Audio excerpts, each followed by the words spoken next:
Welcome back to QHSE Talks. Let me ask you something. Why do safety rules work perfectly on paper and then collapse the moment pressure shows up?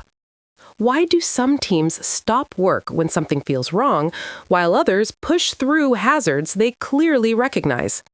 Why does one supervisor get honest reporting, near misses, and engagement, while another only gets silence and compliance theater?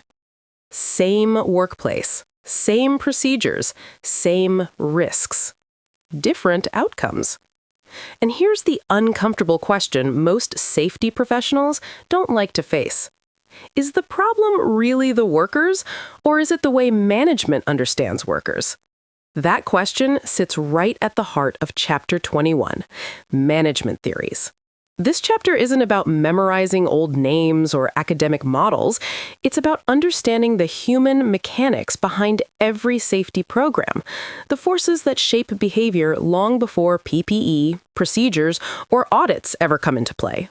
And this is exactly why the CSP-11 Blueprint places Chapter 21 squarely inside Domain 2, Program Management, which makes up 25% of the entire exam. This chapter directly aligns with Topic 12, differentiating management and leadership techniques. That means motivation, authority, accountability, communication styles. How leaders think, how they decide, and how they influence behavior, intentionally or not. But it doesn't stop there. It also connects to Topic 8, because every major safety management system, ISO 45001, ANSI Z10, rests on a management philosophy, not just a checklist. It touches Topic 6, because organizations aren't simple machines. They're systems, complex, interconnected, and sometimes chaotic. And it even supports Topic 9, because objectives, policies, and plans don't implement themselves. People do. So if you've ever wondered why a good safety system fails in a real workplace, if you've ever felt that compliance alone isn't enough, if you've ever seen small management decisions spiral into major safety consequences, this chapter explains why. Because safety is not just engineered. It's managed, and management at its core is about people. Okay, let's unpack this toolkit. We have a huge amount of ground to cover because this chapter is surprisingly comprehensive. We're going to look at the internal wiring of the worker, what motivates us, using the big ones like Maslow and Herzberg. The classics. Then we'll look at the lens managers use. Do they see us as lazy or as self-directed? We'll get into the systems we work in, including chaos theory, which sounds way more exciting than management theory usually does. It is, actually. And finally, we'll break down the specific styles leaders use to make decisions. It's a journey, really, from the individual's psychology all the way out to the complex structure of the organization itself. Let's start with that human equation. The book defines management pretty simply. Getting people together to accomplish desired goals. Sounds easy enough. Sounds so simple, Yeah. But then it lists the ingredients. Planning, organizing, staffing, leading, controlling. It sounds almost mechanical, like a recipe. But the ingredients aren't flour and sugar, they're people. And people are. Well, people are needy. And that is exactly where Abraham Maslow comes in. You just cannot talk about management without talking about needs. Maslow's hierarchy of needs, 1943. This is the pyramid, right? The one everyone vaguely remembers from Psych 101. It is, but I think because it's so familiar, people kind of gloss over it, like, oh yeah, the triangle thing. But it's so worth revisiting because it's fundamental to understanding why people work and, maybe more importantly, why they stop working hard. Okay. Maslow's core idea was that humans are motivated by unsatisfied needs. That's the key distinction, isn't it? If I already have it, I don't care about getting more of it. It doesn't drive me. Precisely. If you are starving, you are not worried about your career legacy. You're not thinking about your job title. You are thinking about a sandwich. Yeah. That immediate unsatisfied need just consumes all your attention. You can't worry about the view from the penthouse if the foundation of the building is crumbling. Perfect analogy. So let's climb the pyramid level by level and see how this plays out in the workplace. At the very bottom, level 1, you have physiological needs. The absolute basics. Air, water, food, shelter, sleep. If an employee is literally worrying about where their next meal is coming from or if they're going to lose their home, you cannot motivate them with an Employee of the Month plaque. It's meaningless. It's just noise at that point. They need a raise, not a certificate. Exactly. They need that foundational need met. So once that's covered, you move up to level 2, safety. And this is home base for the safety professional. It is, definitely. But in a general management context, it's broader than just don't get hit by a forklift, though that's obviously a huge part of it. Okay. Also, personal security, financial security, health. It's knowing that if you get sick, you aren't financially ruined. It's knowing the company isn't going to go under next week. And it's also psychological safety. What do you mean by that? Knowing you won't be fired for making one minor, honest mistake. Feeling secure enough to speak up.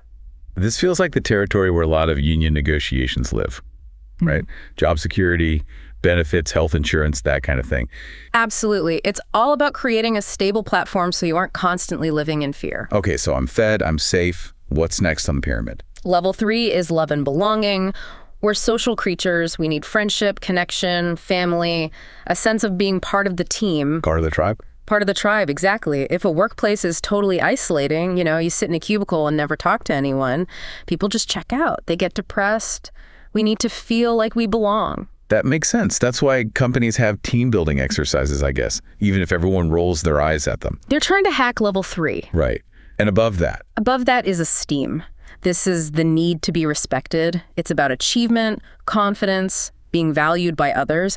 This is where job titles, recognition, awards, praise from your boss, all of that comes into play. It's the ego level, but in a healthy sense. You want to feel like you're good at what you do. And that other people see it too. And that they see it, yes. And finally, you get to the very peak, the top of the pyramid. Self-actualization. This is realizing your full potential. It's doing what you feel you were born to do. It's the artist who gets lost in their painting. The coder who loves solving a complex problem. The work itself becomes the reward because it fulfills a deep sense of purpose. Okay, so here's where it gets really interesting for me, and the source makes a specific point about this that I think managers miss all the time. It says, lower needs have to be satisfied first. Fine. But, and this is the big one, once a need is met, it stops motivating. That is the critical takeaway from Maslow. It's so important. If you've got a secure job and a good salary, offering you more security isn't going to make you work harder. It just becomes the expectation. It's the baseline. You start looking up the pyramid for the next thing. You start looking for belonging or esteem or a challenge. So if a manager has a team that's well paid and secure, and they keep trying to motivate them with basic threats, don't lose your job, or minor perks like free bagels in the break room, they're completely missing the mark. They're talking to the wrong level of the pyramid.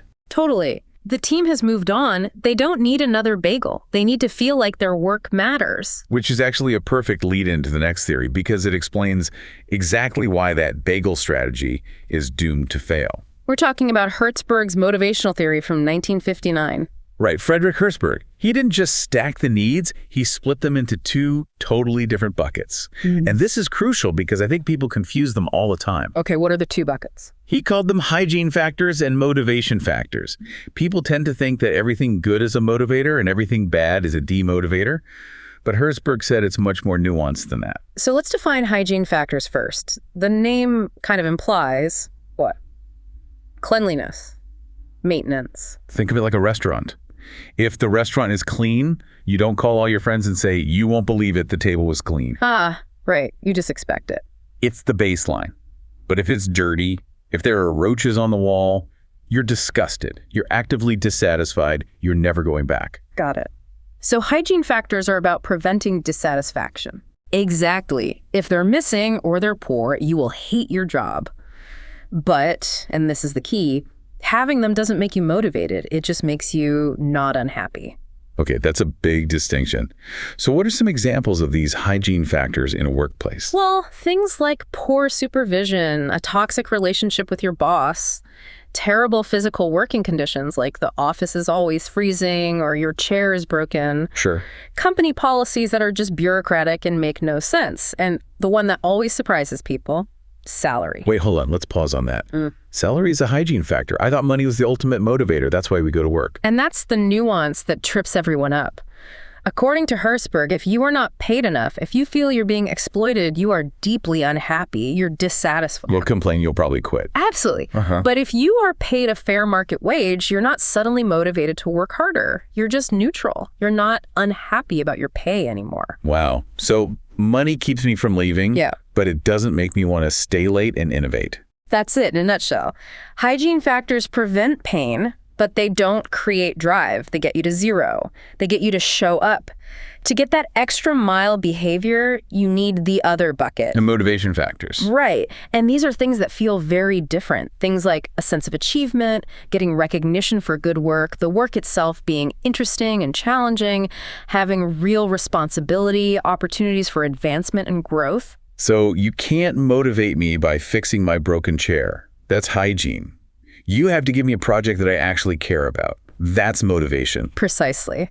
If you're a manager and your team is uninspired and you think, I'll just give them a nicer break room and maybe a small cost of living raise, you are applying a hygiene solution to a motivation problem. It's never going to work. It won't work. You're just making them more comfortable while they're bored out of their minds. This connects back to safety too, doesn't it? If safety is just a list of rules and compliance, wear these glasses or you're getting written up, that's all hygiene. It is. People do it because they have to avoid the dissatisfaction of, getting in trouble or getting fired. But if you can frame safety as, say, taking responsibility for your team's well-being or achieving a zero-accident milestone because we are excellent at what we do. Now you're talking motivation. Now you're hitting esteem and self-actualization. You're transforming safety from a chore that you have to do into a point of pride that you want to achieve. That is a huge shift. It's the difference between a team that does the bare minimum to not get in trouble and a team that genuinely excels. It's everything. Speaking of how managers view their teams and what they think motivates them, this brings us to Douglas McGregor. He came along in 1960 and basically said that managers see the world through one of two lenses. He called them Theory X and Theory Y. This is such a classic dichotomy. And honestly, once you hear the descriptions, you will immediately start categorizing every single boss you've ever had. Instantly. It's like a personality test for management. It really is. But it's not about the manager's personality. It's about their deep-seated assumptions about other people. Let's start with the pessimist in the room. Theory X. Yeah, Theory X sounds like a villain from a movie, and in a lot of ways it is. A Theory X manager assumes that the average person just inherently dislikes work. That we're all fundamentally lazy. Fundamentally lazy, yeah. That people lack ambition, they hate responsibility, they're self-centered, they resist change. The text is actually quite harsh. It says the assumption is that people are gullible and unintelligent. Ouch. That is a grim view of humanity. My employees are dumb and lazy and they don't want to be here. So if that's what I believe as a manager, how do I act? You use the stick. You have to. You rely on coercion, threats, and really tight micromanagement because you believe that if you turn your back for even a second, they'll just stop working and go on their phones. Right. The only reason they show up is for the paycheck. Exactly. You're managing entirely at the bottom of Maslow's pyramid. Money and security. That's the only lever you think you have. Shut up and dig the ditch. Pretty much. Because you just don't believe they're capable of seeking esteem or self-actualization through their work. You don't think they want to achieve, so you have to force them to produce. Okay, now let's flip the coin. Let's look at the sunny side of the street, Theory Y. Theory Y is the complete opposite. It's the optimistic view.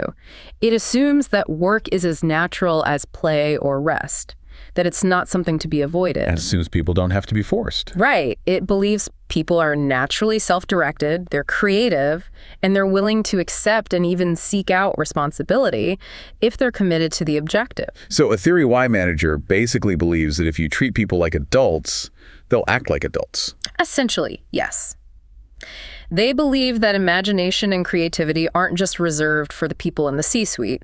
They're widely distributed. They believe the person on the factory floor probably knows more about how to fix a machine than an engineer in an office miles away. So how does that change how they lead? They do the opposite of a Theory X manager. They delegate.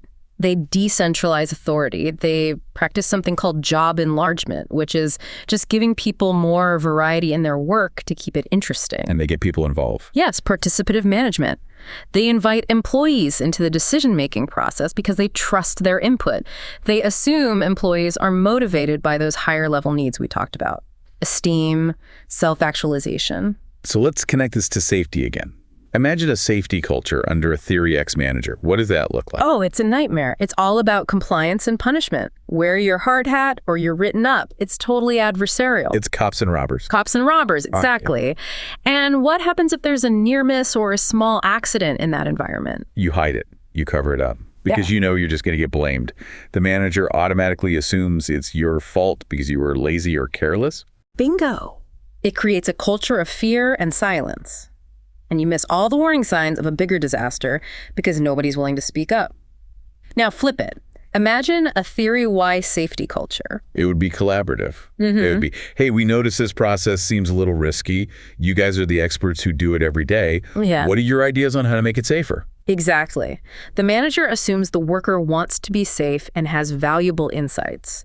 And that approach leads to actual problem solving, not just covering your tracks. The theory you operate under literally creates the reality of your workplace. It becomes a self-fulfilling prophecy. It really does. Okay, so we've moved from motivation and mindset. Let's get into the actual process of getting things done. And you can't talk about process without talking about W. Edwards Deming. The grandfather of quality control. Sure. Absolutely. Deming is the reason Japan rebuilt its manufacturing sector after the war. He's the reason your car probably starts every single morning. And he gave us the PDCA cycle. Plan, do, check, act. Plan, do, check, act.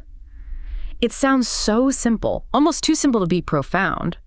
But the source material emphasizes that it's a cycle, not a straight line. And that's the part people miss. That is the critical distinction. Most managers think in a straight line, I made a plan, I executed the plan, I'm done, what's next? Right. Task complete. Deming says, no, you are never done. It's a process of continuous improvement. So first, you plan. You establish your objectives. What are we actually trying to do here? Second, you do. Yeah. You implement the plan. You run the experiment. Third, and this is the step everyone wants to skip. Check. You check. You measure the results against the plan. Did it work? Did we hit our numbers? And fourth, you act. You apply what you learned. You fix what was broken. You standardize what worked. And then You start all over again with a new plan. a new, better plan based on what you just learned. It's the engine of getting better over time. In safety, this is just vital. You plan a new safety protocol, you implement it, you check did accidents actually go down, or did they go up because the new rule was confusing? And if they went up, you don't just blame the workers. No, you act. You modify the plan. You don't just set a rule in stone and walk away forever.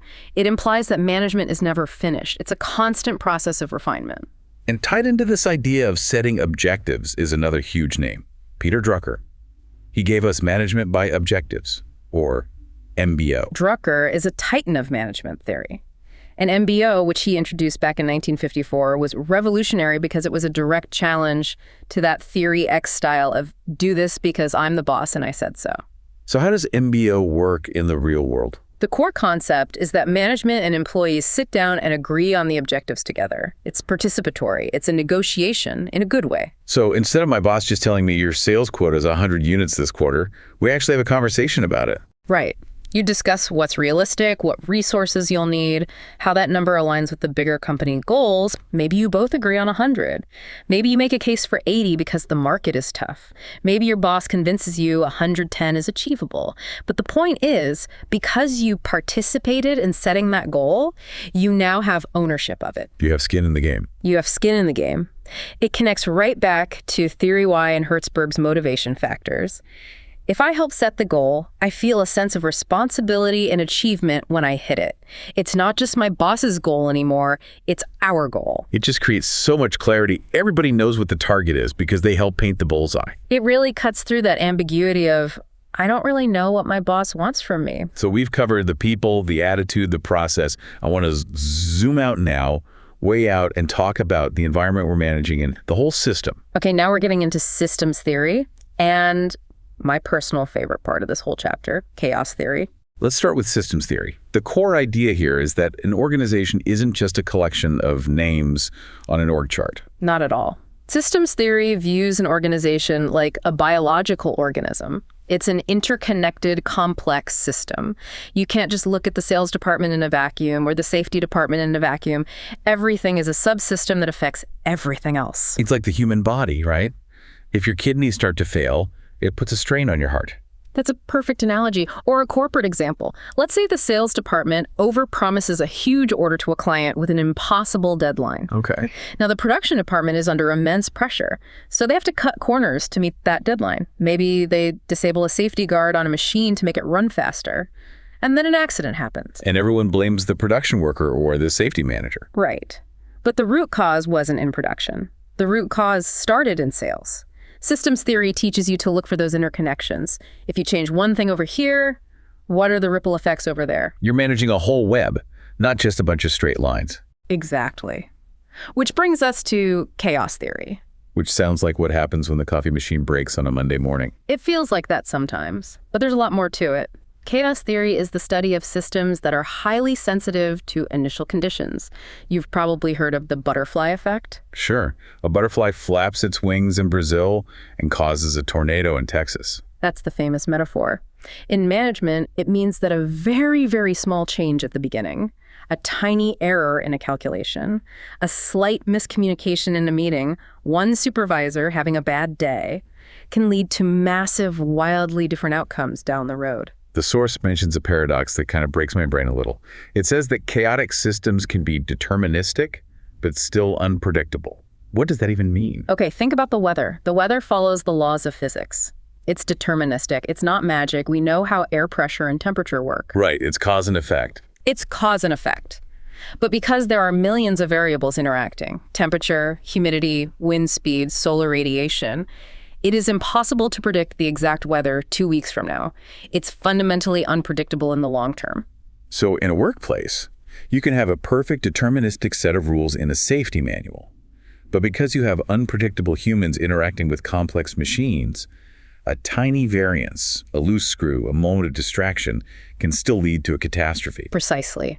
Chaos theory teaches managers humility. It tells you that you cannot control everything. You can't predict every butterfly flap. So instead of trying to control every variable, you have to build systems that are resilient and can adapt to the unexpected. Before we jump into the specific styles of leadership, the chapter gives us a quick history lesson. It's like a time lapse of how management thought has evolved. It's fascinating, isn't it, to see where we came from. We started with scientific management. This is Frederick Taylor back in 1911, the guy with the stopwatch. The original efficiency expert. Right. The guy who times how long it takes you to do every single motion. Basically, yeah. It was all about finding the one best way to do a task. The worker was just a part in the machine. It was very objective, very data-driven, but it was also very cold. Yeah. It treated humans like robots. It boosted output, but probably burned people out. Massively. Then you had classical management. Which was very hierarchical. Extremely. All decisions come from the top. It was built on the assumption that employees only care about money, completely ignoring all the social and esteem needs we talked about with Maslow. Here's the org chart. Know your place. Stay in your box. Then we get administrative management, or Fayollism. Henri Fayol. He gave us these 14 principles of management things like division of labor, unity of command, and esprit de corps, which is about team morale. He was really the architect of the modern corporate structure. And bureaucratic management. That's Max Weber. It's all about rules, procedures, and personality. You get hired based on your skills, not because you're the boss's nephew. Which sounds good. It is good for consistency and fairness. Yeah.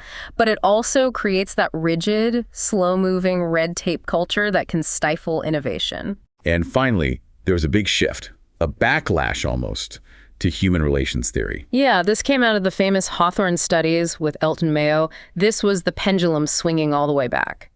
They basically discovered, almost by accident, that employees aren't machines. They found that paying attention to workers, asking for their opinions, showing you care dramatically improved productivity. So as a move away from the stopwatch and toward the person. Exactly. Focus on building relationships, removing stress, treating employees like actual human beings. This really paved the way for Maslow, Herzberg, and all the psychological theories we started with. So we have all this theory. We know people need to be motivated. We know systems are chaotic. We know we should treat people like adults. But when the rubber meets the road, how do managers actually act?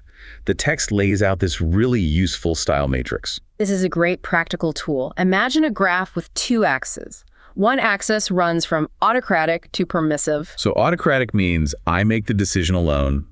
Permissive means you get to participate in the decision. Correct. And the other axis is basically about supervision. How closely do I watch you after the decision is made? And this gives us 4 distinct leadership styles. Okay, let's go through the 4 boxes. First up, The directive autocrat. This is the highest level of control. I make the decision all by myself, and then I supervise you very closely to make sure you execute it exactly the way I want. This sounds like our Theory X manager. Yeah. Do what I say, how I say it, and I'm watching you. It often is, yes. But it has its uses. We'll get to that. Okay. Next up is the directive Democrat. This is a mixed style. I allow you to participate in the decision-making process. That's the Democrat part.